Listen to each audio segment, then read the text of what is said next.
tão importante quanto analisar os dividendos que um fundo imobiliário paga é também analisar o comportamento da sua valorização ou desvalorização da cota. Então, se você tem o costume de olhar apenas para o dividend yield de um fundo imobiliário, esse vídeo aqui é para você, tá? Fica até o final do vídeo, porque eu tenho certeza que esse conteúdo aqui vai agregar conhecimento a você e certamente às suas decisões futuras. Lembrando sempre que esse vídeo aqui não é uma recomendação de investimento, é tão somente uma análise dos resultados que esses fundos que eu vou trazer para vocês apresentaram nos últimos anos, beleza?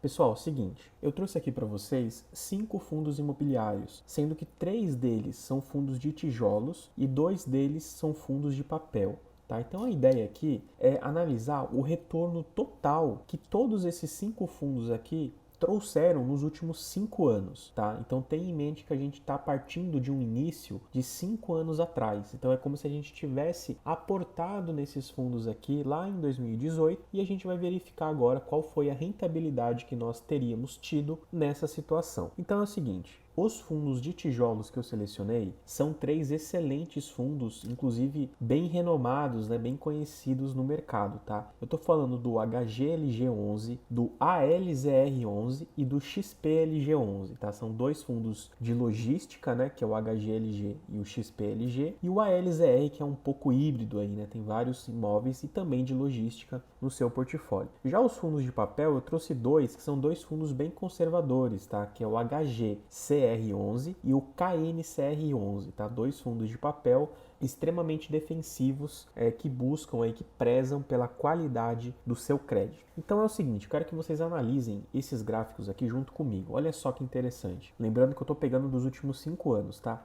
O KNCR11 de todos esses 5 fundos aqui foi o que mais se desvalorizou, tá? 5,66%, seguido aí do HGCR com uma desvalorização de 3,12%, e o XPLG meio que ficou empatado, né? Teve uma valorização de 0,06, quase nada aqui, né? Zerado. Já o ALZR11 e o HGLG11 se destacaram bastante no quesito valorização de cota. Percebam que eles atingiram aqui algo muito próximo de 20% somente de valorização, ou seja, se você tivesse comprado R$100 em cada um desses fundos lá em 2018, hoje você teria aí R$120, tá? Mais ou menos esse seria o cálculo.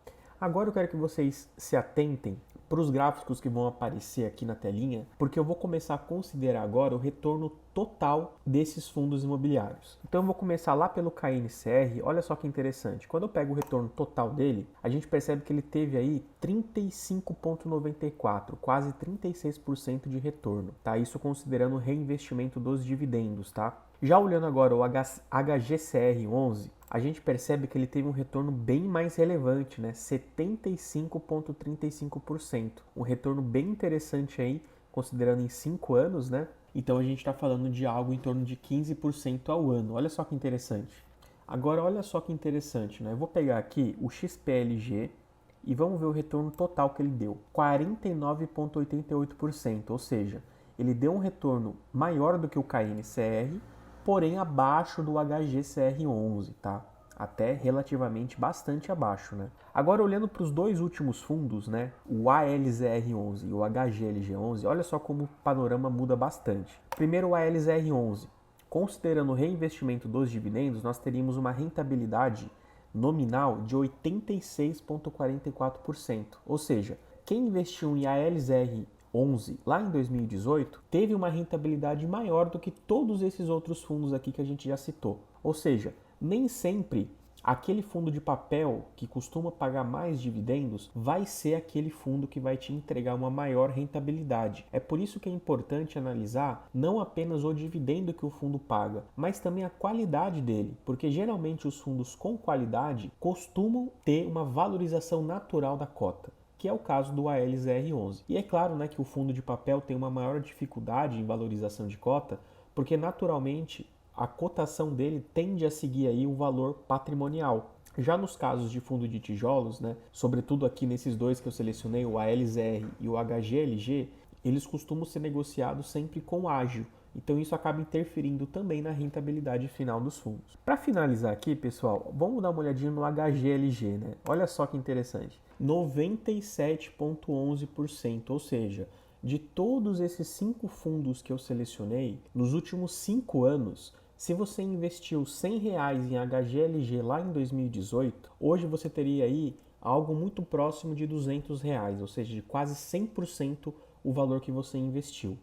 Então veja a importância, reforçando mais uma vez, de se olhar também a valorização da cota. Porque se a gente for olhar somente o dividend yield de todos esses fundos, certamente o ALZR e o HGLG vão estar entre os últimos, porque eles não costumam ter altos dividendos. Mas somando o que eles pagam com a valorização intrínseca que eles costumam ter, a gente acaba tendo uma rentabilidade muito maior. E é isso que me chamou a atenção e é isso que eu quis muito trazer para vocês nesse vídeo. Olhem, analisem, estudem a qualidade dos fundos, tá? Sobretudo nos fundos de tijolos, porque muitas vezes olhar para o dividend yield vai te induzir ao erro e um erro que você certamente não vai querer cometer. Bom, para finalizar esse vídeo, eu trouxe aqui para vocês um REIT americano chamado PLD, é o Prologis. Inclusive eu já trouxe um vídeo dele aqui no canal, tá completinho. Gente, esse daqui é o maior fundo de logística do mundo, tá? Do mundo. Ele tem um market cap aí de 112 bilhões de dólares, é muita coisa, né? Ele tem mais de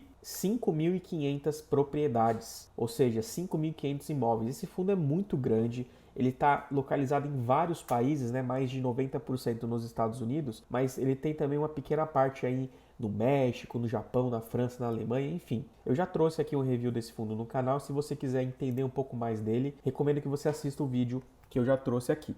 E por que eu estou falando dele? Porque olha só, eu quero que vocês prestem atenção no dividend yield dele hoje, 2,60%. Então isso daqui muitas vezes acaba desanimando aí os investidores que pensam em internacionalizar o seu patrimônio, né? Porque ele olha para esse dividend yield e pensa, nossa, 2,60% é muito pouco. Qualquer fundo imobiliário aqui no Brasil paga mais do que isso. Isso é verdade. Se a gente olhar só para o dividend yield, a gente certamente seria induzido a esse erro. Porém, eu quero trazer aqui para vocês o comportamento do PLD nos últimos 5 anos, para que vocês vejam como que ele performou. Olha só, em questão de valorização de cota, ele teve mais 98% nos últimos 5 anos, ou seja, somente a valorização da cota dele já bateu todos os outros fundos que eu trouxe aqui para vocês, tá? Sem considerar os dividendos que ele paga. Considerando os dividendos, nós teríamos uma rentabilidade de 125% arredondando. Gente, 125% em dólar. Tá? Isso aqui é sensacional, isso aqui é incrível. Então vejam como é um erro a gente olhar somente para o dividendo, porque de fato o dividend yield muitas vezes vai ser baixo porque a qualidade do fundo é muito alta e ele vai ganhar muito por conta disso. E é o caso aqui do PLD, do próprio HGLG também. Então pensem, estudem e considerem investir no exterior, pessoal. Não se enganem por esses dividend yields baixos, geralmente 2, 3, 4%, tá? Isso aqui é muito legal, sobretudo quando a gente olha para um fundo tão sólido como esse PLD, por exemplo. Mas temos outros tantos aí de outros setores. Então é isso que eu queria trazer para vocês. Nunca se esqueçam disso, não olhem apenas para o dividendo, olhem também para a valorização da cota, porque é a soma desses dois que vai te dizer qual foi de fato a sua rentabilidade no investimento, beleza? Pessoal, se você curtiu esse vídeo, se inscreve no canal, dá aquela moral pra gente, vamos bater aí os 2.000 inscritos, a gente já tá quase batendo essa marca, ó. E curte o vídeo também para impulsionar para mais colegas poderem assistir, beleza? Muito obrigado, gente, abraço!